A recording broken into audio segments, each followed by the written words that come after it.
Good evening and welcome to Paranormal Puff Peeps. And tonight I have a special guest, Ian Hideous. How are you doing? I'm doing good, thank you. Thank you for inviting me. Yeah, so you're more used to the radio waves.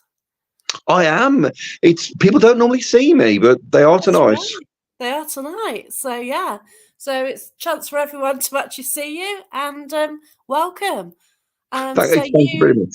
you sort of run a show every week on Friday nights? I do. It's Ghost Stories with Ian Hideous, and it's on Black Country Extra. And you can also get that on which channels? It's Spotify or... If you go to just go and put in your Google machine, Black Country Extra on demand, it'll give you a list of all the podcasts and shows that are broadcast on Black Country Extra, which is a sister station of Black Country Radio. That's brilliant. And if you just go down the list, you'll see the Ghost Stories show, which is mine. That's brilliant. So I always start the question with, where was your first encounter, or what was your first encounter with the paranormal? Well, it's an interesting one. I've said this on my show before. Now, I am absolutely fascinated by the supernatural. I always have been. I was a child. If you took me to the fun fair as a child, the first thing I'd do is want to go on the ghost train. If you go to Alton Towers with me now, the first thing I'm doing is dragging you on the haunted house ride. Okay. But as much as the supernatural, it fascinates me, it interests me, I've never seen a ghost. Right. Try as I might, I've done. Are we allowed to say, I want to mention it even in the question. Are we allowed to talk about Ouija boards and things like that? Yeah, you go for anything. Yeah. Okay, cool. So good. Well, I say I own 2 Ouija boards, but I don't think I think the batteries must need changing because mine don't work. Right. You know, when I was at college many years ago in the 90s, we had me and 2 friends did like a bit of a seance on a sleepover, and we all got ourselves that worked up and stuff, and nothing happened. So as much as I'll delve into it, I'll explore it, I will talk about it all night, I don't know if I'm susceptible. Okay. So have you actually had any sort of paranormal experience ever? Right. The only thing that could be put down to paranormal, and I don't know to this day, a few years ago, I went to a hotel in London, and I was going backwards and forwards from the room to the reception to get hot drinks and things like that. And as I came back the one time, there was sort of like an elderly lady figure sort of standing in the one corner. And I literally looked, saw her, then looked away, and then she was gone. But Wow. did she just go in a room? But you know, when something doesn't feel right about a situation, almost. Yeah. Something feels very, very, very spooky about the situation. And of course, there was I don't know if you heard it mentioned before, the infamous. Do you know Stourbridge very well at all? I've been through it. That's all. I know there is a good location there. Well, I'm from Stourbridge originally. To be more precise, Wollaston. And in Wollaston, we've got an infamous wood called Gibbet Wood. You know, the name half explains it. And it's one of those things. Anyone over 40 that grew up in Stourbridge, especially Wollaston, will tell you about Gibbet Wood. Okay. And we were always told when we were children. I've got a younger brother. He's 18 months younger than me. We were always told, play in the woods by all means. It's semi-rural Wollaston is, but don't ever go near Gibbet Wood. And you know what children are like. We don't listen, do we? No. So you've got to go there, haven't you? Oh yes. So the one day, myself, my brother, and a friend of ours, we went down there on our bikes, and we were like, "Go on, you go in." We're like, "Nah, I ain't going in," and stuff like that. And we looked up, and in the trees, because there's all kinds of stories about this place, and in the trees there was like a black shape floating, Okay. almost like if I'm being theatrical, maybe like a cloaked figure or something like that. Okay. And it was enough to make all 3 of us get on our bikes and go back the other way. And you know, I'm sure we told our parents about it, and I think my dad was like, "Oh, it's probably just a bin bag or something like that." Yeah. But it was enough to make us turn and run the other way. Wow. How old were you then? How old was I then? Oh, I was at secondary school. Right, okay. I'm gonna say about the third year of secondary school. What would that be? About 13, 14? Yeah, okay. So Yeah, I'm gonna say around 13, 14. that was sort of age to leg it then. Kind of Yeah, braver then, to be fair, aren't you? can at times, at times. I think What you make w- out you're brave then? I think in terms of the supernatural, the one thing I don't get, and we were talking about this last night actually. I'd have you met Black Country Paranutters yet? No, no, I've seen them advertised today actually. Oh, they're I've nice heard of lads. them, yeah. I had Joe and Ricky from Black Country Paranutters on the show last night, Yeah. and they were saying there's loads of times where certain investigators have caught something on camera or they've seen something, but then they run away from it. I don't know You know, why. they don't investigate it. But I'm always of that ilk where if I was lucky enough to see something, I'm gonna go and investigate it. If I see something moving, I'm gonna go and look at it. You know what I mean? Yeah. I don't understand why anyone wouldn't. Well, I mean, that's what we do, isn't it? That like a lot of the people here are investigators. A lot of us actually go out week in, week out. Whether we go to the woods to see what's around, or we go on public or private events, and mhm. you're after something, Yeah. anything, and that's it, isn't it? So running, no, I will scream. I've done that before, but I didn't run. No. I love the weird thing about the supernatural. I think at times it can make some of the bravest people. I won't say turn and run, but one thing one thing I love to collect is rural and personal ghost stories. Right, yeah. I love anything like that. And I used to work in the carpet trade for quite a few years, and I don't know if you're familiar with the carpet trade, but a lot of it was based in Kidderminster, which is a town near Stourbridge. Oh, now that obviously was dry clear tunnels there. Yes, Yeah. yes. Well, some of the lads that worked, the factory I worked in was in Hales Owen, but a lot of the lads that worked there, because we've been in the carpet trade, were from Kidderminster. Right, And yeah. the one lad there, he had a story that actually happened to his brother, and his brother in the local village in the 70s was known as a bit of a wrong 'un, one of those types. Yeah. And the one night, he said he used to walk from Kidderminster town centre to, I'm going to say it was, what's Cookley. There's a tiny, tiny little village outside Kidderminster I know called that. I went Cookley. camping there, I think. Yes, yeah. Yes. I think there's a campsite and things there. So it's a lovely little village. Former But between, USAF Army base. oh, that's Bewdley. Bewdley's Um, got the oil base at the top. no. It's like, oh, I don't know. It's Well, that's like, just two. yeah, could be. It might be. This It is might be. this is to the base. Like you get Jogley tunnels, and then you come in a Yeah. straight line from it, and then you've got this campsite, a lovely little village, and it's got a little cell as well, where it's got a tiny cell where they used to lock people up in it. So It must you've be. got a torch and everything, and little golf course thing as well, and a Yeah, nice pub. yeah. It's definitely, yeah. It's Cookley then. Yeah, Ah, I didn't know that. But this lad's brother used to walk from Cookley to Kidderminster town centre of an right. evening after he saw his friends, and that was a proper rural. I mean, it's still quite rural to this day, but I think in the 70s it was proper. Before things got built over and things like that. Yeah, And he said he was walking from a friend's house back to Kidderminster town centre late at night. And he said he heard something in the bushes.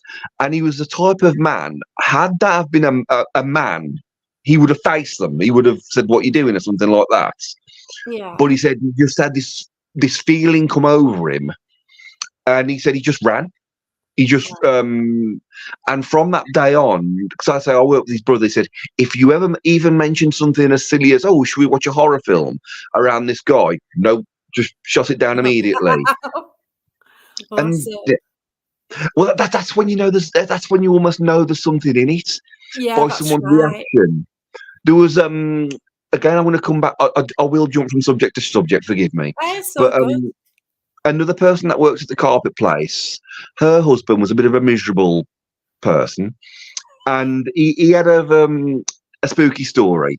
Him and some friends, well, I'm going back to like the 50s, perhaps even the 60s now, but they were playing like an abandoned building. And they were getting the Ouija board on the go and so on and so forth. And outside this building, as they were doing the Ouija board, they heard what sounded like lightning crashing. You know, like some really loud, unholy, unearthly crash, bang. And so they all ran out. And the way he described it, he said, "Oh, it was old Nick." I think the expression was he used. Right. He said there was some figure, like unearthly, really negative figure stood there, and all these little stories. I love collecting. That's one of the things that inspired me to do the show. Is I love hearing people's ghost stories, because we can all Google famous ghost stories. But what I really love, especially if it's like, say if you've had a meal with some friends or something like that, and at the end of the night you ask them, "Oh, has anyone got any ghost stories?" and so on and so forth. And you'll always have someone tell you like the monkey's paw or something famous. But then all of a sudden someone say, "Well, something did happen to me once." And that's what I start rubbing my hands together. That's the sort of story that I love and I want to share. Yeah, because Carl's got stories. He's got a lot of stories. He's a friend and he does pick things up. So he says, talking about secondary school in 1960, a young girl died at the school. He went, she's still there, and the music teacher has seen her many times. Ooh. And it's things like that, isn't it? And like we had stories at our school. So at my primary school, the games teacher hung himself underneath the stage area. But there are always ghost stories then. And just leaving out as well, as we left school, there's something we called the Witch's Way as well. So why was it called that? And there's all these things what lead to things being named, aren't there? Yeah. Well, we've got a murder bridge in Stourbridge, which has quite an ominous feel to it to this day. Wow. Yeah. I should have got him to send it me in advance. The producer on my show is a guy called Todd, and he's still got a copy of it on his phone. We had one guest. Do you know? Oh, where does she work? HMV in Maryhill. Right. Becky from HMV, a friend of hers, does some of the ghostly hunting. And there's a little bridge in Stourbridge. Do you know Old Twinford at all? Have you heard of that? No. Right. Have you heard of? I'll tell you what. It's not. Well, actually, that's wrong. So I was going to describe something that it's close by, and I've just thought about it in my head, and it's nowhere near. It's nowhere near that. It's like a real old town part of Stourbridge, Old Twinford. It's really, really old, and there's a really old churchyard there. And I'm not sure today if you can walk through the churchyard, but when I was at college, there was a tiny little bridge. And when I say a little bridge, it's the smallest thing, but for whatever reason, it lets no natural light underneath. It's really, really, really pitch dark. You wouldn't dare go through there on a night. It's not nice to go through there on a day. But somehow some of Becky's friends, they're out ghost hunting, and they were taking photos around that area. And they took a photo under this bridge. And the producer on my show, he actually has this photo on his phone. And it looked a bit like how do I describe it? Like a blurred, I want to say like a blurred face. But when she proper, I'm gonna have to paraphrase here because I'm not very technically minded. When she highlighted the photo, and when you do like the enhanced, that's a good word to say it. When she enhanced the photo so she could see more through it, it looked like a really angry, contorted, angry face under this bridge. And you're like, you're really making me want to go nowhere near this bridge. That's fascinating. It is a fascinating subject. Yeah, it is. And I would love. There is nothing I will in that terms. There is nothing I'll say no to. If someone wants to do a séance, if someone wants to go ghost hunting, yeah, let's do it. Yeah. Why would you not? Because people are scared, or people don't want to admit there's something else out there, or something like that. I think sometimes in their defence, I think people do get defensive over it. But as you say, I think sometimes people just get really scared. Not everyone likes to. No one likes to admit they're scared. It's not a nice thing. But Yeah, I think sometimes it comes across as ridicule from people when people don't get something. It's human nature to ridicule it, Yeah. unfortunately. And like sort of the older people, they just like to talk that ghosts didn't exist, stuff like that. So like people are more open now, aren't they? Oh, definitely. So, you know, we can talk about this now, but imagine like well, it's most haunted really. What got it more out into the open, isn't it? Mm-hmm. No matter what people think of it, or yeah, it I, did have I, its benefits. yeah, I enjoy it for entertainment purposes, but I think take it with a pinch of salt. Oh gosh, yeah, definitely, yeah, I liked it. I liked it's weird. At the time when it was on, I remember Most Haunted coming on the first time round, and I wasn't a fan of it because I just thought a lot of it was fake. But yeah, years later, I'd see Derek Acora being interviewed separately, and he came across as he could certainly laugh at himself, and I'll give him that. yeah. It You was know, cool, yeah, I'll respect anyone that can laugh at themselves because at the end of the day, we've all got to. Because yeah, did you ever see that little skit he did? Do you remember the comedy show Bo Selector? It's not everyone's taste, but do you remember it? yeah. My There God, was the real Derek Acora actually went on Bo Selector with the puppet version of Craig David, but the Craig David's. John Smith, God, you're gentle. I'm trying to read the messages as they're coming up. How you doing, John? Yeah, I've got That- Neil as well. Oh, Neil's great. Yeah, Paralytic Activities came on my that's show. the one. Was it one of the? I don't know, it was the second or first show I did this year. Oh I've never wow, laughed so much doing a show. They are great lads. brilliant. They've got Yeah, to come. They've got to come back on soon. They're great. But I remember seeing the Craig David on Bo Selector was dressed up as a Ghostbuster, all and right. he was leading the real Derek Acora around this medieval castle.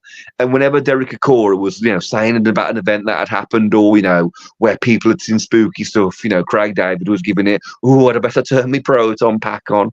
And Derek Acora, for his merit, he thought it was hilarious. You could just tell. Yeah, So I've it was got much. a brilliant bloke. Yeah, I interviewed Yes, his wife not definitely. so long ago. Oh, Yeah, about Derek. It's just amazing. And he just lives he lived a normal life. yeah. He lived a normal home life. He used to be a footballer, and and Yes, then yeah, did he actually play for Liverpool? Have I got that right? yeah. I'm, Oh, I forget which one. I can't say it. my, I'm not sure. my, bro- One of them, yeah, I'm not a football fan. I yeah, wouldn't, to be honest, I wouldn't watch the World Cup if it was in the back garden, yeah, and I wouldn't give him the ball back either. So. But my brother loves football. It's not for me. It really isn't. yeah. That's it. But yeah, anything spooky, I'm absolutely fascinated by, which was my main inspiration for starting the show. And the show sort of came out of nowhere.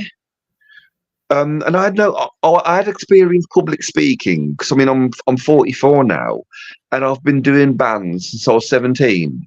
Wow. So I played all over the country. I've done a few albums and so on and so forth. But in terms, so I knew I could speak to a room. I knew how to speak to people that I didn't know. Yeah. But in terms of presenting, I had no training of it, and it came about by accident because in my mid to late 30s, I retired from music for a few years. I had a bit of I wouldn't go as far as say a negative experience, but I thought I was done with it. And during recent events, when people had a lot of time on their hands, so I'm trying to read people's Yeah, messages now. from Who was at Liverpool? Liverpool, But but I had to quit. who was at, You were someone right. knows a lot. Someone knows a lot more about football than I do. During recent events, when people had a lot of time on their hands, I started making music again, just under the name Ian Hideous and Oh, that's such. good. Yeah. And a friend of mine, Andy, he's a Stormtrooper cosplayer. He's a lovely guy. He knew a Awesome. lad. Say again, sorry. Yeah, brilliant. Yeah, because Thank I met some. I did a panto at Christmas, and I met some stormtroopers, etc. Quite a few I'm a, turned up in say again? outfits. Brilliant. Quite a few sort of turned up in the outfits. It's brilliant. Yeah. I'm a huge Star Wars fan. I love anything like that. I'd love to do the cosplaying myself, but it's really, really expensive. It is, But yeah, the costumes are amazing. well, my mate Andy's part of the. I want to. If I get this right, the 501st, which is the UK's #1 Star Wars cosplaying thing. Oh, wow. And because I like some of the table. I'm a really boring guy in real life. I like all the tabletop gaming stuff, and my Yeah. friend does as well. And I used to go around his house and play quite regular. And when I first went round, he had all these different helmets on his wall, like Darth Vader, a Stormtrooper, a Royal Guard, the Sand People. I'm trying to think of the TIE Fighter pilot. And you know, I just kept looking at these helmets all night. And eventually, I'm like, "Oh, do they come off the wall, Andy?" And he's like, "Oh," and he's like, "Why do you want to try one on?" And I'm like, "Yeah, I'm on my feet before he can say it, you know, pulling them Yeah, off the wall." But he knew a guy called Steve Taylor. Big shout out to Steve Taylor, who does the rock show at Black Country Radio. right. And when things became more accessible again in recent times, Yeah. my band that I'd formed right at the end of the thing I'm not going to name, Yeah. we went on Black Country Radio, and Okay. I got talking to the DJ there and the owner and stuff like that. And one thing led to another, and I got in contact with them, and they got in contact with me about doing the Supernatural show on there. That's And awesome. I was like, I'd love to do it. I would, you know, I had a couple of sit down talks with them, which was really great stuff. And they sort of told me how things worked. I put across my ideas and how I would do it. And I did my first show at the end of August last year. Wow. And I think it took a while because I'd love to have some of the early guests back on. Right, yeah. Because I had no formal training in interviewing or presenting or anything like that. So in the first, I'm sure you found this yourself. I mean, how long Oh have you been doing gosh, podcasts yeah. for a while? I've been doing it 4 years now. Oh And wow! but like, oh my gosh, that first show, it's like you start and you're 5 minutes into it and you think, oh my God, how am I going to get through an hour? Yeah, And I actually had about 100 questions written down. And then because it's like semi-dark, I couldn't actually read them. So I was trying to talk to the guests, trying to read them. I thought, oh, and it just went to pot. And yeah, but now I just blag it. It's so good. there's a beauty in winging your whole show. I have done it myself. Some weeks you just don't want to write any questions. You think, yeah, I'll wing it. But what I'd love to do, because I'm sure you've seen this yourself, I went from the first couple of shows I did, I was essentially asking someone a question directly, and they'd almost give me a direct answer. Right. But to fill an hour's show doing that, you need a lot of questions. You do, yeah. And I found what works much better now, and this was by trial and error. Just talk to people. Yeah. You know, find out who they are, find out what they like. And I say some of the people that have come on the show have been absolutely great. And as we mentioned before, like Luke, Neil, and John from Paralytic Activities, they're absolutely great guys. When they turned up wearing horror film T-shirts, I was like, yeah, these guys are going to be great. Yeah, great. You know, I had, do you know Russ from Wednesbury Paranormal? Oh my God, yeah, Russ. I love Wednesbury, yeah. Did you know Russ? First time I did show. I used to go out on the Haunted Antiques platform within Facebook. So that's in Hinckley. And that's where I first met Neil and John.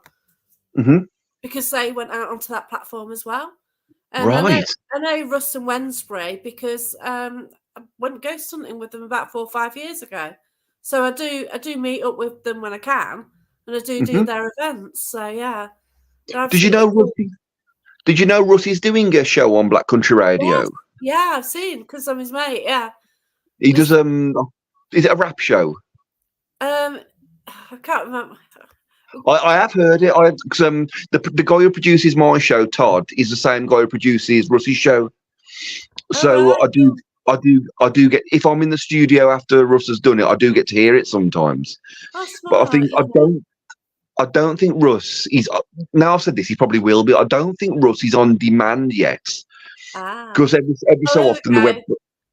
John Smith. That's it. Yeah. every so often we've got an on-demand page for all the shows that are on Extra, and every so often they'll update it and they'll renew it. And I'm probably using the wrong words, so I'm just not technically minded. That's all But right. I would imagine in the next update, Russ's show will go on demand because I think it's going really well. He's a good guy, Russ is. Oh, it is. And They, the whole team, they're just amazing, and oh yeah, they've he got the brought chemistry, and that's what does oh it. definitely. He brought one of his friends in. Do you know Dennis from Wednesday Yeah, Paranormal? yeah, I do. Yeah, He came in with him last time, and he was a great guy. But I've had some wonderful guests. Do you know Conjure Quest? yeah. It's got Tracy you and mentioned that there's Tracy now, so oh yeah. right, and Andy, Tracy and Andy. Yeah, They're a they're great both pair. I like watching those. at the moment, so yeah. Oh, thanks. Oh, sorry, I'm trying to read it, and it's only small. I missed what. We're Ian's fellow roadie fans, love a All band. right. When we've been playing some of the HMVs around the country, and Oh wow. when we did the one in Telford, which we might not get asked back for because they don't have a sense of humour. Okay. Within the three songs, we are quite loud, but within three songs, What? I'm some, sorry, you're a band and you're loud. I Wow. know, but I don't think they expected us because the guy who was, I'm not going to name him because No. I nearly said a semi-rude word. Then the guy who was working in there, I didn't care for, but Yeah. he was moaning at me after the show, going, "I don't know why you lot had to do it like this." He goes, "We've had some wonderful singer-songwriters here, and look what you lot have done." And I was like, "Well, Wow. you booked us, you know what I mean?" But within three songs of our show at Telford Shopping Centre, Telford's awful, Tracy says. say again, sorry. Tracy Telford's says Telford's awful. awful. Within three songs, the owners of I'm not going to say what the shop is, but the shop that's opposite HMV, people can work that out in Telford. Right, okay. Someone who worked in that shop stomped into HMV and went straight to the counter when we're playing. And I looked at our bass, so I said, I know what they're going to say. And after that song, the manager, who I didn't Yeah. care for, came over to us and was like, "Lads, you got to turn right down." So I graciously got the whole audience to shout "boo" at the Yeah, shop, do that. the shop that had asked us to turn down. But yeah, Andy and Tracy came to that show, the one in Telford, which Oh, was really brilliant. great to see them. I like them. And another guest I've had that's absolutely fantastic. Have you heard of a guy called Jamie Cooper? No. He used to do the supernatural tours at Dudley Castle.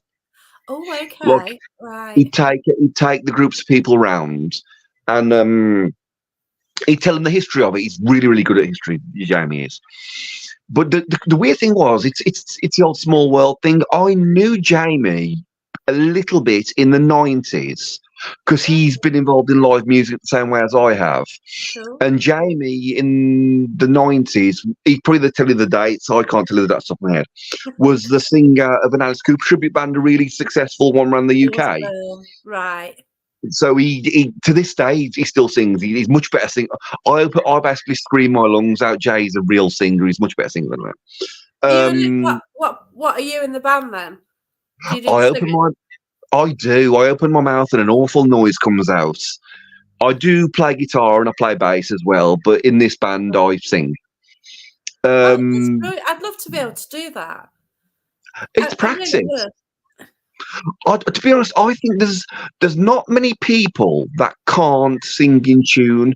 Don't get me wrong. There's a couple of people who really shouldn't do it, and Yeah. need to be I've heard people told. But flat as anything. Oh dear. they used to be a guy. I'm not going to say his name 'cause I love him, but he hasn't got a sense of humour. He's one of those types. Okay. And he was a brilliant keyboard player. He could do all of the really spooky orchestral noises and stuff like that. But he was insistent he wanted to be like a singer in some gothic horror band. And I was like, no. I was like, don't sing. That's my band, DK87. Cool.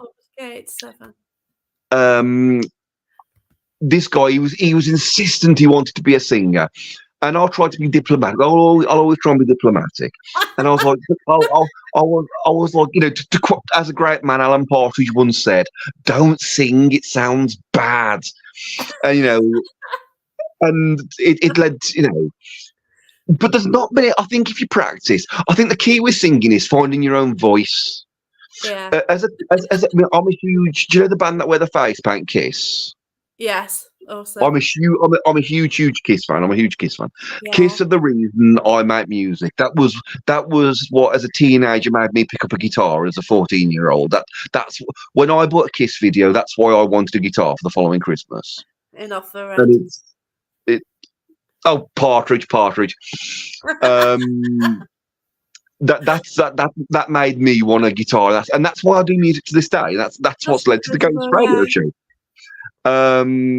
But yet, I'd met this Jamie Cooper years before in musical terms. And years later, I was looking for guests, and someone said, "Oh, Jamie Cooper does the supernatural walks at Dudley Castle." So I reached out to him, and we reconnected like 24 years later after we'd last seen each other. And Jamie's been on the show twice, because what I've been doing is we do supernatural stories, and Jamie's got loads. In fact, if you want, I can put you in touch with Jamie. I'm sure he'd do this. I'm interested. Yeah, that'd be cool. Yeah, Jamie's got some great stories. I will message you his number. Yeah, and I think he's a great guy there as well. It's a great location. Oh, definitely. There's so much activity. It's a place because I didn't actually see any of the zoo. So you go at night, it's all dark. It's right at the top of a hill. You think, where the hell are the animals? Yeah, they're down on the lower hill, aren't they? But I can't, even if you go up the tower, you think, where are they? But it was late, so they'll probably sleep somewhere. But it was just a bit you're at a zoo, and it's right in the town centre as well. That's weird as well. I just couldn't get my head how there's a zoo right in the middle of a town centre. It's random. I used to go there. So I'm from Stourbridge, but Dudley's literally only up the road from Stourbridge. Yeah. And fun enough, I mentioned ghost trains earlier. Oh yeah. That was one of the first places I got taken to as a child that I remember vividly going on the ghost train, and that was what always fascinated me. I was the kid. If I saw anything spooky, I mean, I love comics. I collect comics to this day. Yeah. But I remember being a kid at my grandparents' house, and there was a comic called Scream, not to be confused with the films of the same name. There was do you remember the English comics like Dan Dare and stuff like that? Oh god, yeah! Oh my god, yeah. It was by the same people that did Eagle and Dan Dare and stuff. Oh wow! And I remember seeing this advert on television, and there's like thunder and lightning crashing outside the front window, and like monsters walking around. I was like, "Can I have that?" And it comes with a free spider. It's practically paid for itself, hasn't it? Yeah. But what I've done as well, because I have an obsession with horror films. I must have, I don't know, well over 1,000, 2,000 DVDs and stuff. Awesome. But what I've done a few times with the show, I've done whole episodes. And if anyone has anything they're fascinated by, get in touch with me. And get in touch with the show, because I will do episodes based. If it's got anything supernatural, be it fiction, be it a real life story, be it something you've heard, be it something you've been told, let's come on and talk about it. That's cool, right? You know what I mean? Your group on Facebook is Ghost Stories. Ghost Stories with Ian Hideous. Ghost Stories of Ian Hideous, yeah. Ghost Stories with Ian Hideous. Oh, John wants to do one. When we're doing the Video Nasty show, Ian? Hopefully the end of April, because I'm doing a show with what's his name? Not going to give his name away yet. There's a guy coming in at the start of April. And so I do two. I'm on every week on a Friday night, but the same show gets broadcast twice. Yeah. So the one I did last night with Joe and Ricky from Black Country Paranutters, right, will air this coming Friday, and it will air the following Friday. Cool. Then I'm doing another show with another guest, which will be the first show in April. So that'll air for 2 weeks. So hopefully we can cross our fingers that the Video Nasty show will be the second show in April. That's cool then. Yeah. And it's about a subject that's, I can't say close to my heart, because that's too strong a term. But it's It is, isn't it? But it's something that fascinates me because I've always been fascinated by horror films. And I was the kid in the video shop. I'd stamp my feet till my parents let me have Candyman or Return the Living Dead or Oh, something yeah. like that. And do you know much about the video nasty scandal from the early 80s? Oh God, I forgot. Well, basically, it all comes down to certification of films. Like in how do I say it? In the 60s and 70s, if you wanted to see a film, you either had to go to the cinema or you had to hope it would turn up on television. Yeah. And if you missed it, tough luck, you didn't get to see it. But in the 80s, in the early 80s, there was the proper video rental boom. Oh, And okay. yeah, I nearly got a job for one of them. Blockbusters, yeah. I oh, nearly I used got a to, job for Blockbuster, yeah. I remember now. my, Yeah. my friend Robin used to work in the Blockbusters in Wollaston High Street, and All right. he said it was great at first, but then the novelty wore off because people used to come in just to wind him up, and he had a massive. I remember he had a massive hissy fit. 'Cause I shouldn't laugh at this, but there, there used to be a drop box where people could return their films like after they'd watched them late at night if the shop wasn't open. And he said more than one time he'd open it on like a Monday morning and someone had dumped a takeaway in there on top of the I'm on not top of the film, surprised. Yeah. which obviously isn't funny at all. But I think he still remembers it today. I need to look. I need to message him actually. I meant to call him Oh back. God. But essentially, when the videos and the horror films started coming out in the early 80s, what we didn't have was certifications, which leads to the pre-certificate videos. So one would think common sense would come into this, but you can't really trust for humans not to have common sense at times, can you? No. So like people's grandparents would go and rent a film for their children. And one would think if a film says Bambi on it, it's safe to rent. But Yeah. if something says like the Texas Chainsaw Massacre, you probably know Yes. that's not for your grandchildren. But people's argument was that, well, we don't know. We need a way to tell this. Yeah. So, and it was an awful scandal because what people don't remember is people lost their businesses, people lost stock, people even did jail time because I think Wow. anyone that goes to jail for renting a film that's say 3 minutes longer than and that's what led to there being two versions of a lot of these films. I don't know Oh, if you're yeah, I was aware of that, yeah.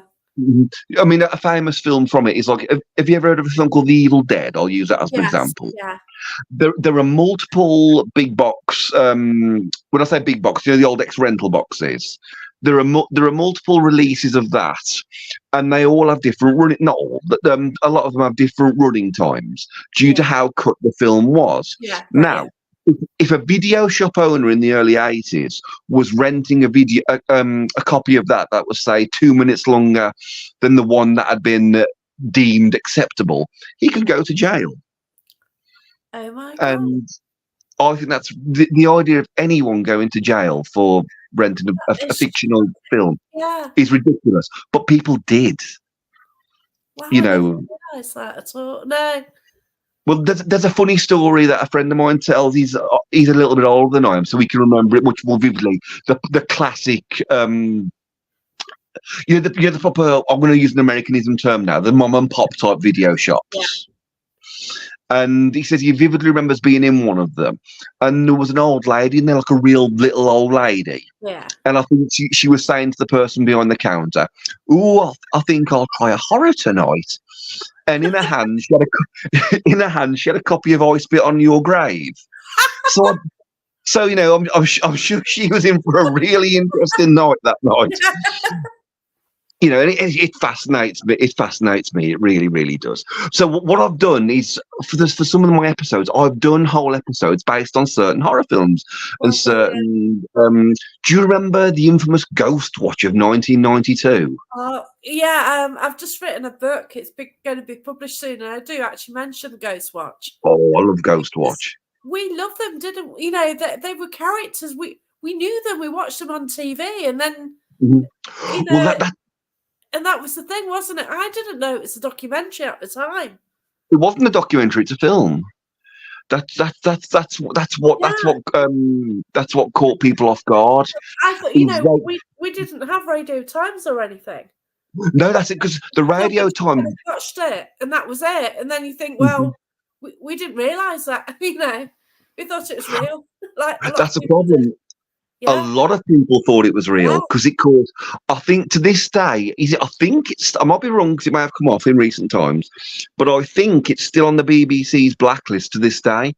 And when mm, you consider there is no swearing, there is no violence, there is no nudity, how can this thing hold such a record number of complaints? yeah, You know, I was annoyed the first time it came out because again we come back to the video thing.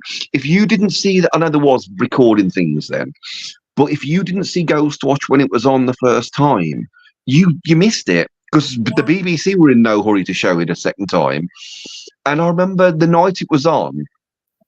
It was Halloween 1992, and I was flicking backwards between ITV and BBC One yeah. because I remember Ghost Watch being on, but Yeah, nice.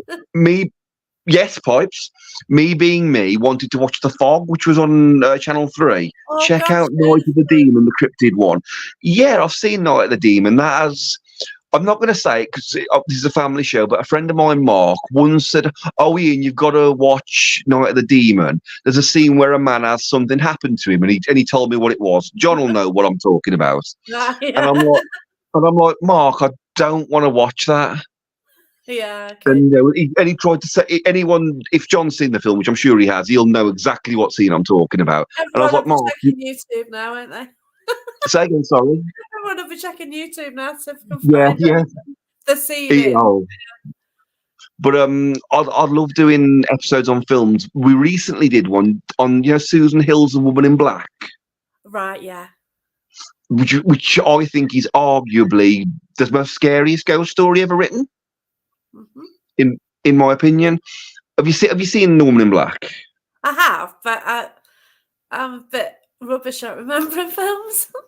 The 1989 one is a work of art, but in my opinion, the Harry Potter one, which was it's he my guy. Hiya, The, Irene, and the next comment, you're going to love it.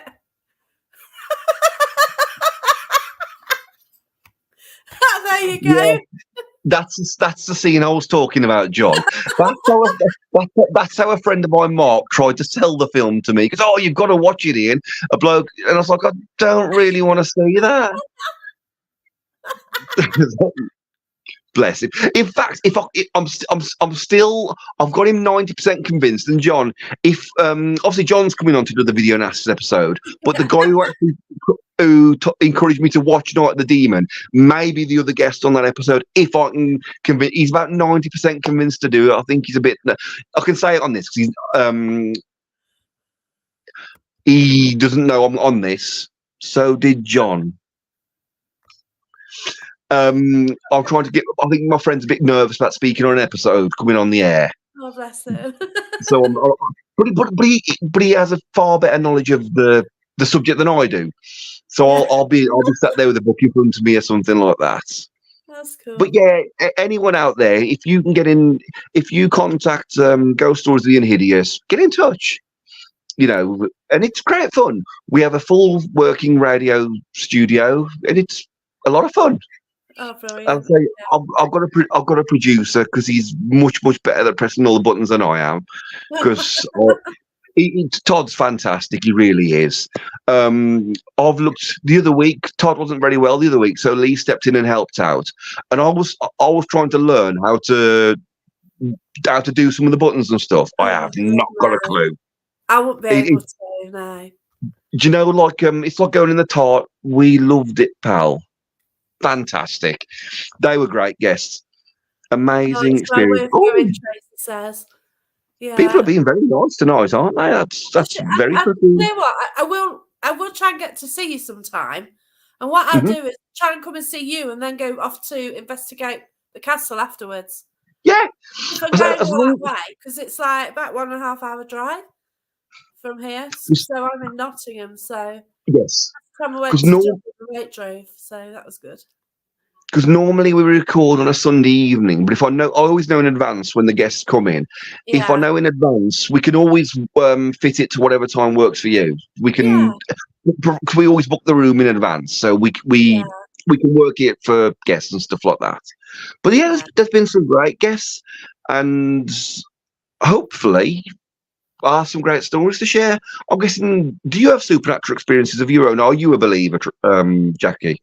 Yeah. I do paranormal every weekend. I've You got have to some go out and hunt every weekend. yeah. Go out investigating. I was actually at a public event and somebody threw up the other day. Yeah. So it's just a local hall, and we were just there, and I was the other side of the room, and all of a sudden, like, it's like I've got like a pleurisy condition. So Oh, what? Sorry. on my chest, it's like I've got sort of a bronchitis all of a sudden, or something like that, and all my chest felt bunged up, and I had problems breathing. Whoa. My voice went as well. It's on video, and my voice Hmm. went as well. And then I managed to get the spirit away from me, because they do get quite close to me sometimes. And then that it left me, and then this woman started being started throwing up actually. It's a bit grim. If you don't mind me asking you, do you think there are some people who, no matter how hard they try, they're just not susceptible to the supernatural? I think you've got to be open to some degree. Yeah, like if you do, I sort of host public events as well. So Hmm. if you get people along and they're just going to sit like this with their arms crossed and, Yeah. oh, this is rubbish, or they've been dragged along by their friends, like some people, like I was at the Derby jail one night, and it was somebody's 50th birthday or something. So she got 8 friends with them, and they weren't interested. They just wanted to go for a drink and that was Yeah. that. So, they were just dragged along, and they went for her, and, they just were not interested, and that was that. I think And like a lot of things, if you go into something closed-minded, or if you go into something determined not to enjoy it, you won't get anything out of it. that's right, yeah. If you go ahead, oh, this is silly, I don't know what I'm doing it, no chance. If you go in and you're a skeptic and you're willing to look around and take in what's around you, that's great. We love skeptics, because if something happens to them, I was hosting at Drakelow Tunnels. There's a big company called Dust Till Dawn, and I actually had a Hmm. tryout for them. And with Drakelow, you've got all these tunnels, and then there's a bit where the tunnels kind of cross. So the group was standing within that part, and there's this guy who's a skeptic. So they had him sort of stand a bit down a corridor, and then another person in the other corridor. So you got 4 different people in the different directions. So his mates, he couldn't hear us. So his mate said, "Go on, go and hit him." So all of a sudden he started screaming and running towards us because something had actually hit him. Oh, it's actually touched him. Yes, and the thing is, like, you can't deny a personal experience like that. Oh, no, no, no. And and it's great when skeptics see, because if you don't know, you could think, no, it doesn't exist for whatever reason, whether you were taught it's scary, or you thought it was scary, or that's rubbish, whatever. Then it's only unless you get something really personal, Hmm. and then you realise. One thing I really respect about some of the ghost hunting teams is when they go in. When I've interviewed people, they said they've gone into an investigation blind. They'd I rather do. not. They'd rather not know the history of. I don't want to Or know anything. yeah, because if you know what's already happened, you've already got an answer to a That's degree. right. I've also been doing development for a number of years. So I used to say that a spirit would have to throw a brick at me before I knew it was there. I Yeah. can now communicate with them to some degree. So I've Ooh, actually learned to open up. Yeah, anybody can actually open up and learn to develop and actually do mediumship. that's really Anyone cool. can do that. Yeah, anyone can do it. You're just got to open up. So there you go. New Yeah. challenge for you. Yes. If you want to. I Yeah. had do you know Paranormal Jet Setters? No. Do you know those guys? They're from, where are they from? Bromsgrove.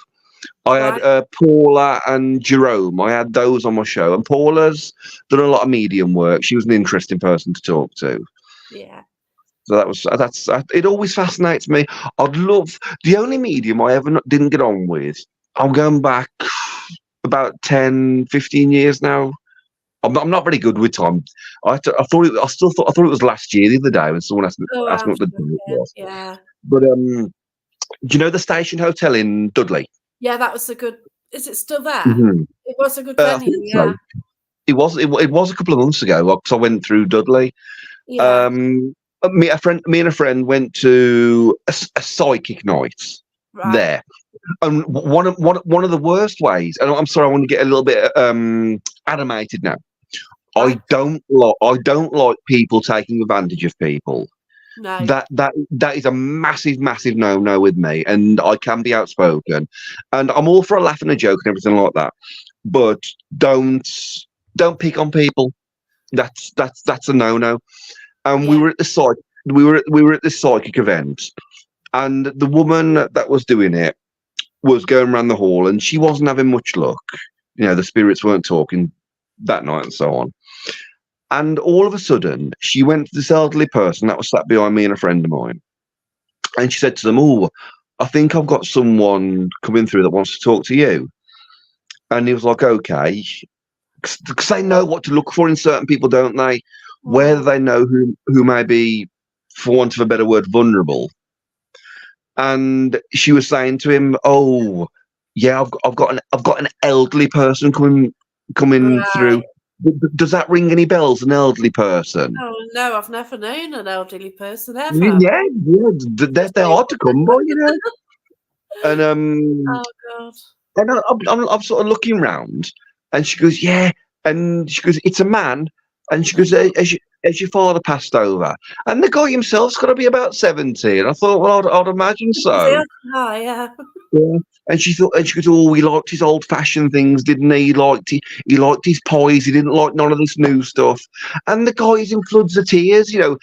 I'm just Oh, looking at the person, thinking, yeah. you know, and you're trying to get someone's attention. You're like, don't do that. Yeah. That's You want To something me, that's rude. specific. Like you get the mediums. Like I know a lot of mediums. If they come out with something really specific, Yeah. something what means something, or they come out with a phrase which, to them sounds silly, but to the Hmm. person receiving the message, it Yeah. means so much. You can say, there's a couple of phrases you could say to me that from people that have passed on, which wouldn't mean anything to the general public, but I'd know it instantly. Yeah, that's it. And I think I know cold reading's part of it. And a few years ago, we went. Where were we? Oh, I know where it was. In Stourbridge, there used to be a pub. It's still there now. It's not a pub anymore. It's a steakhouse. There used to be a venue in Stourbridge called the Meeting Place. And I remember talking to someone in there the one day, and they claimed to be a medium. And they started asking me questions, trying, in a reading sense. And I thought, you're asking me for answers, aren't you meant to be telling me the Yeah, answers? no, that's yeah. I thought I'm not going to give you anything till you've told me something that I don't No, already, that I know you can't know. that's right. Yeah, and You know like what I mean? also you get it with Facebook now, don't you? Mhm. Oh, what name is it? Oh, I'll get back to you for Mm. reading. And Yeah. you just got Yeah. to be so careful. You really Say have. again, sorry. You just got to Oh, be so oh, careful. And yeah. I think we've got to be so. About, when it comes to what we believe in, we've got to be so. Cause we've got to be so careful, because I think yeah, people can be so emotionally vulnerable that if you put that hook out there and reel them in, nah, man, in my that's the one thing I don't like about some. Obviously, there's loads of mediums, and yeah, the majority of mediums don't do that. But yeah, like, but at the end of the day, the ghost thing, be it mediumism, it's a trade, it's a line of work, it's an occupation, and in any occupation, I mean, I work in metal and things like that. Um, in any occupation, you get people who aren't very good at their job and pretend they yeah, are. And unfortunately, that crosses over into any. Is genre the right word? Yeah, yeah. It is a I week. think. Yeah. We get But the yeah, gist. Yeah. yeah. But yeah, you've got to come on the show. We've had some wonderful people. The other week, Hal Cook, thank you. Thank you. Um, we've had some wonderful guests. We had a celebrity guest the other week. Did you know that? Wow. Who's that? We had the one and only Nikki Diamond, who was Scorpio on Gladiators. Yeah, I saw the photos. My God, she was so cool. Yeah. Oh, she Everyone was. likes Scorpio. She was great. She was great. She was had a Wow. real. She's a good egg. She had a really good sense of humour, That's and because brilliant. she doesn't live local to the Black Country, so she appeared via a voice link. Oh, cool. But she was great. She was, and the fact she just agreed to do it was absolutely fantastic. So Yeah. I'm reaching out. Well, me and Todd are reaching out to more and more celebrities to try and get them on the show. I love wrestling, and I was trying to get some. I'd love to get a wrestler on the show, Wow. and we actually contacted. Did you ever watch wrestling? Probably not. Back in the day, yeah. I used to watch it with What? Gran and Grandad. Yeah. Do you remember the Mountie Jacques Rougeau? No, not that. He, Vaguely. See, I well, watched wrestling pre that. look, Big Daddy and Giant Yeah, Haystack. all that jazz, yeah. I've got to share this story. I've got to share this story. It's funny, and it's slightly it's supernatural. That's why I'm gonna say it. My friend's dad, when we were children, took us to Brawley. I'm going to say Brawley Hill Leisure Centre, but I might have the name wrong. Right. To watch the English wrestling, Okay. and the two people that I remember were there were Giant Haystacks Oh my God. and the masked man from Wolverhampton, Kendo Nagasaki. Wow. And I remember when we were there, we'd read in the paper and so on how big Giant Haystacks was. So he was nearly like 7 foot tall, wasn't he? And he was about as wide as a mini. God, And yeah. I remember thinking, no. I remember thinking, no one's that big. And because when the people were coming into the ring, by the doors and by the entrance, always went quiet. So I purposely went and stood by the door for when when Giant Haystacks would come in, so I could just see so I could see for real how big he was. And I went and stood by this door about like a 40. How old was I? I don't know, 13, 14, something like that. I remember standing there, and as he came in, he sort of stepped under the door, and he just sort of looked down at me, and I'm there looking up, thinking, "Please don't eat me." But during the show, there was a tag team match, and it was Kendo Nagasaki versus like I forget what they were called, but they're like the English version of the Rockers, two like hip young wrestlers, Oh wow. and he used his magic on them. Like he put them in a trance during the match. He's like waving his fingers around and everything like this, and he made these two tag team partners fight each other. And at the end of the match, the one of them got on the mic, and I can hear it clear as day. And they went, that man has powers not of this earth. That man is evil. He did something to us." And I'm like turning to my mate's dad, going, "Mr. Davis, is wrestling real?" Yeah. But it was good though. Like I watched it as a kid. We didn't know, and it's something. got It's theatre. John Smith. Yes, I did. Giant Haystacks. I didn't. Oh my God, I'm so gutted about Smethwick Baths. I'm so lucky to have investigated there. Because is it physically still there at the moment, or has it gone? I'm not sure if it's gone. It's going. I know. Well, I know it's certainly in the process of going. I know it's certainly in the process. Ghost hunts there anymore, which that's all finished Again, with. sorry. They've finished the ghost hunts there, apparently. Oh yes. So that's all ended, which is a shame because I actually picked up the Craze when I went there. You picked up who? The Craze were there. As in the twins? Yeah, the twins were there. Oh right. Yeah. So Did they go to I actually got a sort of image through mediumship of what was going on, and it's like really horrific what I saw. So I kind of saw one dragging this guy in a like grey suit, like that sort of era, across the floor, and being physically That's not very violent. nice. And no, I saw it all in my head, which was I thought, I don't want to see this, you know. I sort of Yeah, said, yeah. like, I don't want to, and like, somebody came upstairs who's a good medium. Sometimes she watches this, and Hmm. she said she'd just spoken to the Crows there, so she'd had him first, and then we sort of went in the room after, and yeah. So, oh Jesus, it's something like the thing is about if you ever go down the mediumship route, they always say make sure you want to do this. Yeah. Because then if you do get this really shocking image, you think, oh my, I don't want to see this. You know, Well, and do it you think can be a from bit what much. you've just said, I think sometimes, I mean, obviously I'm not a medium, I've never done it, but from what it sounds like, it can take you to a place you really don't want to go It sometimes. was unexpected, but I have seen something gross like that in real life. Oh, So I used to run I a don't pub. mind. You used to, what, sorry? I used to run a pub, so you kind of A see pub. things when you've got a pub. Hmm.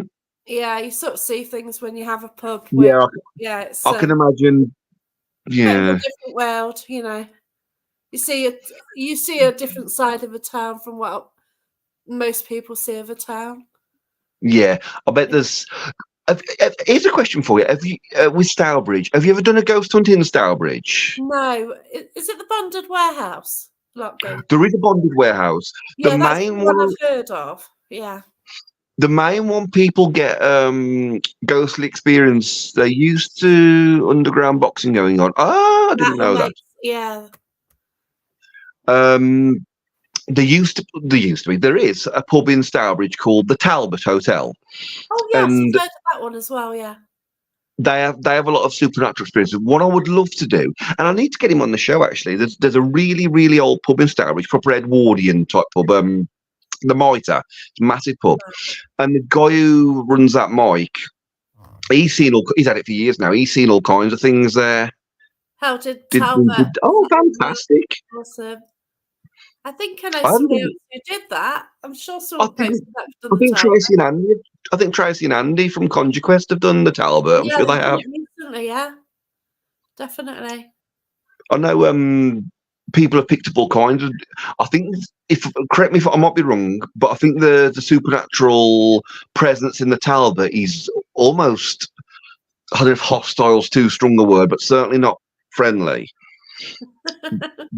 But Not the sure. Mitre, Have to go. because what a lot of people don't know is you can Google it and see pictures of it, but it's not open to the public. Stourbridge is an old town, has a lot of underground stuff. Right. As in like a full, not to the degree Edinburgh does, but that'll give you an idea what I mean. Yeah, It yeah. has a lot of underground stuff, and this big pub, the Mitre, their cellar has how do I describe it? In the brickwork, you can still see archways, Oh, which okay. would have led to more tunnels under the town. Awesome. And I'd love to go because they did. I know there are photos of the and they said Undercity. Then it's a town, not a city. They did take some photos, and there was talk of opening the thing up for ghost hunts and things like that. But Fascinating. whether it was deemed structurally unsound, I'm not sure. But Yeah. I know they decided not to do it, I and they were have met very people secret. in Derby. They've got a lot of tunnels under the city of Derby. Mhm. And at one stage, we used to go down there. I've never actually really been down there, apart from a pub's got a way down, but the council just shut it all off because, Yeah. because of health and safety and everything. Well, and unfortunately, you can't always trust people not to mess around. Well, that's right, isn't it? That's the problem. So, they, yeah. they were very secretive about it in Stourbridge because it's not publicly known. I don't know if you could Google it, you could find it. I've never Yeah. actually looked for it, but it's not common knowledge where the entrance is. It's Okay. known there is an entrance, but Yeah. it's not made. It's not common knowledge. I don't know where it is. One thing I will say though, because you asked me at the start of the show what experiences I had, and I've actually remembered something. Am I allowed to talk about UFOs on here? Definitely, yeah. We cover anything Fantastic. to do with paranormal. There's a great guy in the US who I've spoken to twice. He knows so much and has written books with witnesses, first hand Hmm. accounts and things like that. But yeah, Have Have fascinating. you ever heard of the Dudley Dorito? Vaguely, I Me have. and Well, Sounds a like a friend of crisp. mine. It is a Dorito. He's a crisp, a very nice crisp. So I nearly made a joke then. You can I've got to do. tell you this. Just to make it, yes, aliens. I have to say, put it into context. The guy who plays bass in my band, I always wind him up by saying it is, and I do it in a descriptive term because my bass player is from LA originally. Oh wow. Oh, School, he's gone. I'll be back in a there's a minute. Hello, you're back. You just disappeared. I saw it go black for a second. There's a video of him as a younger man doing the spelling bee at his school, and someone must have messed the questions up or something like that. And they give them really difficult words to spell. They must have messed up the words because the question he was suddenly asked was the word he was suddenly told to spell was banana. There's a delicious fruit and a pudding. And when anyone mentions food around him, I always say that. And I did it the other week when he had a bag of Doritos. I just basically said it in that voice. I digress. I do that a lot. But me and a friend, I used to be in a punk band called Strontium, and we used to rehearse in Wolverhampton. I'm going back 20 years, and we were coming back from Wolverhampton via Dudley, and we got to Briley Hill Fire Station. And I looked up and I just saw it. And I don't drive, and I was in the passenger seat.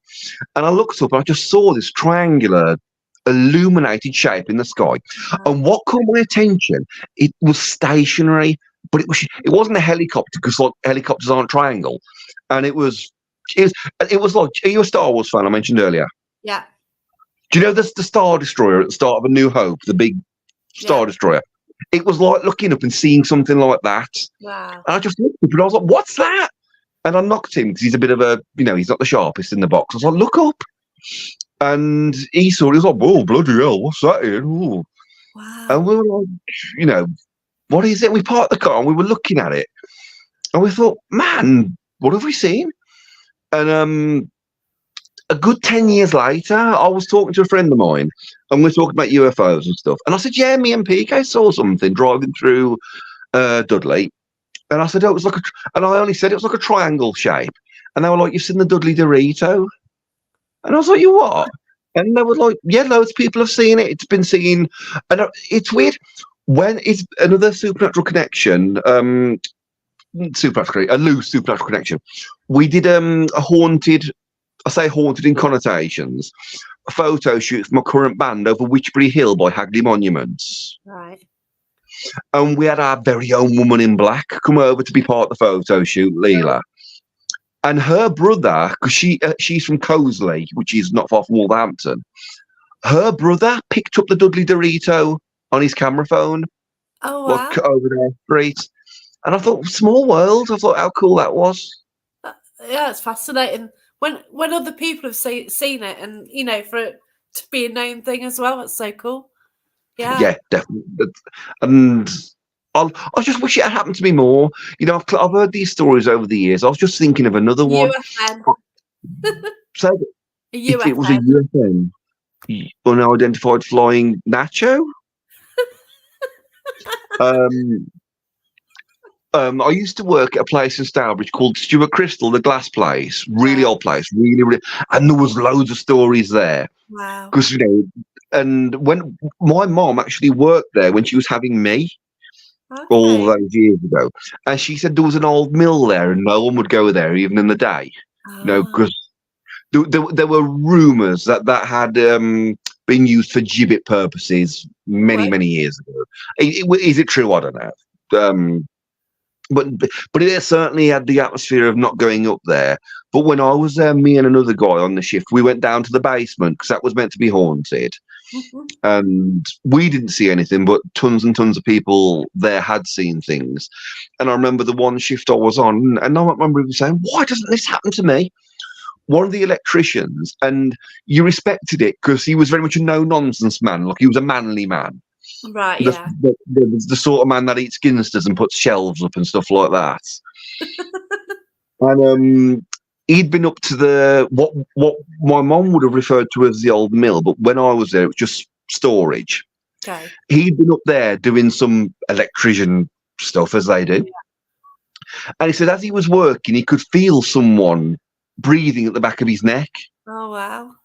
And he knew no one was up there with him because the Yeah. only way to get to this place, do you know those old service lifts they have in places with the old concertina doors? Oh, God. Yeah, I used to mess in one of them, yeah. Yeah. We used to open the door. Yes. Get stuck, But yeah. that was the only way to get up to this area of the factory. And the Wow. lift was and it was kept locked so people couldn't mess around in it. So he'd unlocked it, gone up there, so he knew he was the only person up there. Wow. And it says as he's working on this thing, he can just feel someone breathing behind him. Wow. And he like did the job as quick as he could. Suddenly, he's like, "Nah, I've had enough of this," because this was on the night shift. And he literally got up and went. And it says as he was walking to, and this is already another story. I will come to another story in a minute. As he's walking back to the lift, he can hear footsteps like clip clopping behind him on the tiled floor. And he stops, and the footsteps stop. So he starts to speed up, and he just hears them get a bit more rapid behind him. And so he said he got in the lift, shut the door, and without even looking round, he got in the lift, shut the door behind him, and pressed the button without looking behind him to go down. He said if something was there, which it was the old, what's that story? The one when the man's tried to escape from Hades, and they tell him, "Don't look behind you." Right, He yeah. says, something's following you, and providing you don't turn round, you'll be okay. Don't look at it. And he said he had that inkling almost. That he said I'll be all right as long as I don't look at it. But another story. I'll remember. We're coming to the end of the show, and I'm remembering all the stories I've been told now. But I used to work at a carpet factory, as I've mentioned earlier. And the one summer we had a real surge. Everyone wanted carpets. We had like a real surge of work and stuff like that. And they started a night shift there, which they didn't normally have, to keep the looms going throughout the night. Yeah. And there was two lads working on it, and they said that, when they stopped the machine, when there was a fault with it, behind the back of this big 12-foot loom, they heard footsteps, and the way they described them was, in their words, pronounced footsteps. Right, okay. You know, and they were like, "Go and have a look," and they were like, the other one was like, "Nah, I ain't going to look." But because it was a weird, it was a weird building that was, because it was an amalgamation of buildings. It was one of those ones that had started as something, and then like two buildings had become one, and they'd sort of built up. I could listen. Thank you very much. Yeah. I do ramble. I do ramble, but thank you very much for saying that. I'm loving these stories. I really am. Oh, thank you. Well, thank you for asking me to come on. It's been good fun. It's been good fun. Oh, it's been great to speak to you. Thank you. Oh, thank you. That's really kind of you. One more story I will say about the carpet place, though, and again, it didn't happen to me. You know, when it used to just suddenly snow out the blue, and we'd get really heavy snow. We were working there. It was the middle of the week. I remember that vividly. And all of a sudden, when we know it's going to have sky, because when it's going to have sky, when we're going to have snow, because the sky will go like a dark yellow colour. Yeah.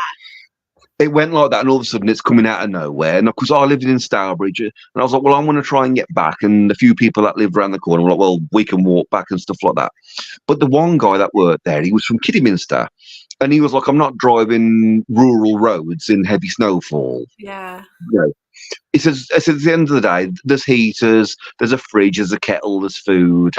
I'm just going to stay here. Yeah. It's all right, I just heard something. He says, I'll stay here and, just see out the night. So sure enough, he does. He pulls some carpet over himself to make a bed with and stuff like that. And we come in the next day. You know when it comes out of nowhere, but by the next day it's gone. We come in the next day. We're like, "Oh, how you doing, Aid? How'd you get on? Did you have a good night?" And he's like, "No, not at all." And we're like, "What's the matter?" And he's like, "I've never been so scared in my whole life." He'd lay there in the pitch darkness, and he said the amount of things that he caught out. Because here's a question for you, and this is a bit of a theory I've heard, and I've mentioned this on my show a few times. You know that old thing when we catch something out the corner of our eye, then when we look, it's not there. Some people say that always is something. Do you believe there's any truth in that?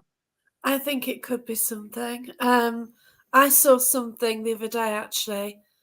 when I mentioned the investigation, I don't tend to physically see. I see things in my mind's eye, and I Hmm. just caught something. I just moved my head and I saw something, and I'm adamant I actually saw something. Do you have any idea what it was, or couldn't you discern a It was a shape? male Or person. It was a male. it was a It's a man? man, but yeah, it was that quick. You look, by the time it registers, you've seen it. Because Hmm. I just glimpsed over and I was looking back, and by the time you register, it's gone. You know what I mean? It was that quick. But for me to realise it was something, because you look to your side all the time, you don't see anything. Hmm. And I saw something, and yeah. And I think somebody had a dowsing rod and they were picking up something that end anyway. And then later on, somebody actually saw somebody who, like, peeking his head in So a what? different. Sorry. It was just like standing behind the door and like peeking his head in. Some people can Oh, see. Look, peeking. So I yeah, thought he said picking his head. I thought, what's that? no, just Right. like you could just like he's like having a little nose in, like looking in the doorway. Like they I think can see anyway. I can't generally, but I did see something, which Yeah. it's cool. That, that's a scary thing with the supernatural. It's about people peeking their heads in. Yeah. I used to work with a guy, and when I thought about the story afterwards, I thought that is pretty creepy because the flat he lived in. I'm going to get the name of it wrong now. Don't know if any of the listeners know Halesoe very well, but there's some blocks of flats by the bus station. I can't remember what they're called. Right. But he used to live in one of those, and he said he was only there a short time, and he kept experiencing little things. And so it said it come to a boil the one night when he was there, and he was lying in bed, and he kept hearing his I want to say a door handle, an internal door, not like the Oh gosh. not the what do you call it, not a door that someone walking down the corridor of the flats could mess Yeah. with. Because at the end of the day, if you're living in a block of flats and Ah, suddenly here we go, by someone, the car park. yes, by the car park, right opposite the car park, um, if someone messes with the door handle, that's maybe someone's on the wrong floor. You know what I mean? Maybe Yeah. someone's pressed 4 instead of 3 on the lift or something like that, and they think they're at their front door, and all of a sudden they know, oh, I'm not. Oh, damn, or something like that. But this was the internal door. Like you'd have had to have come through the front door, and well, it was basically his bedroom door. And he said he used to hear that the doorknob rattling at night. And he said the one night he was in bed, and he swears that as he looked up for a split second, he saw a face sort of. I'm trying to do the profile either side of me on the borders. He sort Yeah. of saw a face sort of. I'm doing it. I'm going the wrong way. Hang on.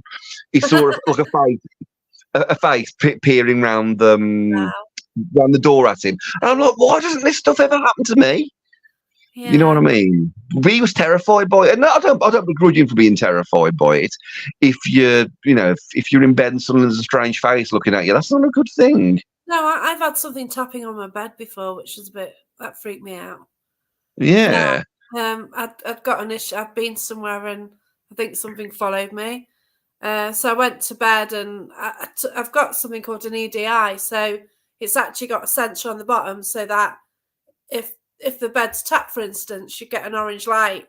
If it's tapped a lot, Right. you get more, it's a sensor. And yeah, it's like the sensor kept going off. It's like, okay. Do you So I have that just got there in bed for and, supernatural reasons? hey? Do you have that sensor there for supernatural reasons? No, Like, I'd got an issue that particular time. right, right. Went and picked up a spirit from somewhere and it got really heavy. Yeah, well, no, it turned up actually. I was at drama and it suddenly appeared with me. I can't remember if I'd just been somewhere a week before or something, and yeah, it's a weird story, but a while ago, yeah. That's some of the scariest stories you hear when people go out on an investigation or they go somewhere, and sometimes something's following them home, don't they? I've had that. Yeah, I've got a horrible story about that. Yeah, Or something Um, followed you home? yeah, well, no. Well, yeah, I investigated Haunted Museum in Nottingham. There's a building next door to it, which was called the Sweet Shop.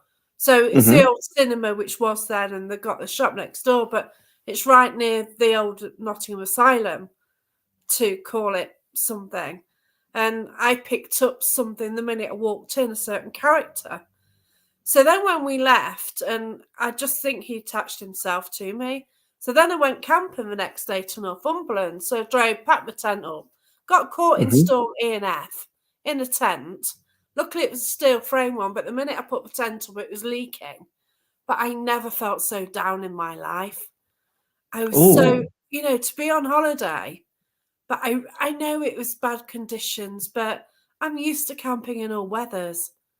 But I felt so down and miserable and like, oh my gosh, it's hard to, it's horrible. But yeah, do you think sometimes the emotion? I don't know if emotion's the right word. Do you think I'm going to say emotion? 'Cause that makes sense. Sometimes the emotion of the spirit themselves can get attached to us. I hmm, mean, there seems like an awful lot of sadness attached to some of it, which is tragic.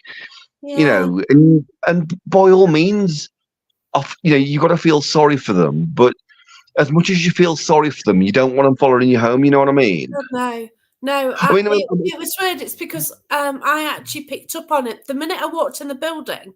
I picked up on him Mhm. just like that.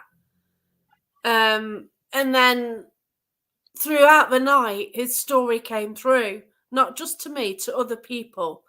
And it's real Yes. gruesome story as well. And it seemed really far fetched, but the thing is, the things you find out when you do this, Yeah. um, And you, and you do think it's far fetched, but actually, in those days, I mentioned it to my friend, and she says, "Yeah, that probably happened." And then there's something connected to that building, an imagery I got with that building, and it mhm. was something what happened at Newsham Park, which is asylum in Liverpool. So yeah, it's weird, isn't it? Yeah, I think sometimes when they do attach themselves, I might be wrong. This is just my own opinion. I think sometimes when they do attach themselves to people, is it through sadness? Is it through? Are they clinging for that bit more life? As I say, you can't not feel sorry for these souls, but you don't want them coming home with you. I mean, the best way I Some can are put it, I gruesome, feel. though. This one was gruesome. He was. Oh right. He was I mean, nasty. the best way I could think of it though is that I feel really sorry for polar bears, but I don't want one in my house. You know what I mean? Yeah, But yeah. I think on an overhaul, it is. Well, we know it is a great subject. It's a fascinating subject, It is. and I think there's so much to learn in it. I've been doing this show since August, and I've met some fantastic people already, and I can't wait to see what people I meet next. Because I haven't had a bad I haven't had a bad guest. I haven't. Everyone that's come in's been great. They really, really have. You know what? I've had it. We are running to a close now. Right. Okay. So Yeah. we've got the Dark Mirror show. Wayne's watching, or he may have gone now. He's doing the show at 9:30 on the Things Network. Okay. Right. But you had a story which you mentioned, I yeah, did. and I think Oh, I think that is a perfect ending. okay. I will tell it. I will tell it. It has to be done. Um, I've set the context first. When I did the radio show, I always give people different ways to contact me. You can either contact the show and the station through the group on Facebook, which is Ghost Stories with Ian Hideous on Facebook. You can email me. You can WhatsApp me. And I haven't actually got my number. I was going to read my number out, and I haven't actually. It's on my phone, which I'm actually using to do this, and I can't say my own number off the top of my head. But Right. if you listen to the show on demand, I always read it out every week, All so you right, can always. that's fine then. If any of you wonderful people that have been kind enough to listen to this, and you haven't met me, you haven't been on my show before, check out Ghost Stories with Ian Hideous, the Ghost Stories show on Black Country Extra on demand, and I always give people ways to contact me. So I have people ring me, I have people email me, and if I get like as I mentioned before, when I had Paralytic Activities come on, they were I hadn't met them yet, but they were already. I knew they were an organised group. They'd done things. They'd gone on hunts. They had like social media pages and so on and so forth. Yeah. But sometimes I'll have a person, just like a member of the public, message me or contact me wanting to come on, and I'm like, yeah, that's cool. That's cool. People, you don't have to be in a ghost hunting group to come on my show. Anyone can come on. But what I will say to people, give me an idea what you're going to tell me, because I've got to talk to you for an hour. So give me an idea what you're going to tell me. I'll pretend I'm hearing it for the first time on the show, but I need to have a rough idea what I'm going to hear from you. And the one guy, he said to me, well, I've got a ghost story for you, Ian. I said, great stuff, let me hear it. And he goes, oh, I feel a bit silly. I said, don't feel silly. I said, never worries me feeling silly, sounding silly. And he said, okay. And he says, well, years ago, when I first lived on my own, I had this blue cup in my house. And I said, okay. And he goes, it's just one of them cups, tea tasted better out of it. He says it had a chip out of it, but I could never bring myself to throw it away or anything like that. And I said, okay. I thought, thinking in your head, where's this going? And he goes, and one day, sure enough, the cup broke. And I said, okay. And he goes, I didn't think anything of it. I went to my mum's house a few weeks later. And I said to her, Mum, can I make myself a drink? She's like, oh, help yourself. And he goes, I opened the cupboard door, Ian, and you'll never guess. I said, I'll never guess. And he goes, it was there, the blue cup. I said, and was the chip still in it? And he goes, no, that had gone. Bless him. I know. So what can you say to that? And oh god, it's so funny, isn't it? But you can't not look. If you listen to that now, bless you. The individual didn't end up coming on the show because I didn't know if the story. We didn't know if the story was a joke or not. But the guy was so serious when he told it me. Yeah, you could, and that's the thing as well with this field. You can get people who just come out with something, and it is a joke. Yeah.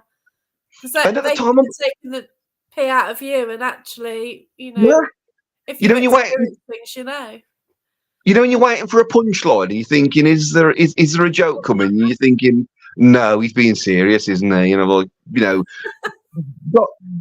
can't not love the guy. God bless him, but no. That's brilliant.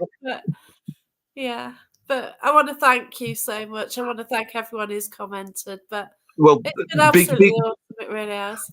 Big thank you for asking me to come on the show, and big thank you out there for anyone that's commented and watched me ramble for an hour and a half. I hope I've done all right, because I was a bit. I know, you've been absolutely awesome. I'm nearly crying. Oh, thank you. It's just too funny. Thank you. Stories are fantastic. Like how good. Oh, thank you. Thank you. Well, splendid. I think how nosy. Thank you. Thank you, Hal. Thank you, Kelly. Wow. Kelly, come on. If you're local to the West Midlands, come on my show. I think Kelly's in the US. Oh, that's a bit far. So it's a bit of a long way to travel. I do have a Facebook page, Kelly. It's Ghost Stories with Ian Hideous, if you want to check it out. And you can find the links to all the episodes of the shows I've already done and things like that. Thank you all so much. Thank you for having me on the show, and I've got to return the favour and have you on my show. So thank you. Thank you so much. It's been fantastic. It's been a pleasure. But thanks everyone. Take care. Look after yourselves, and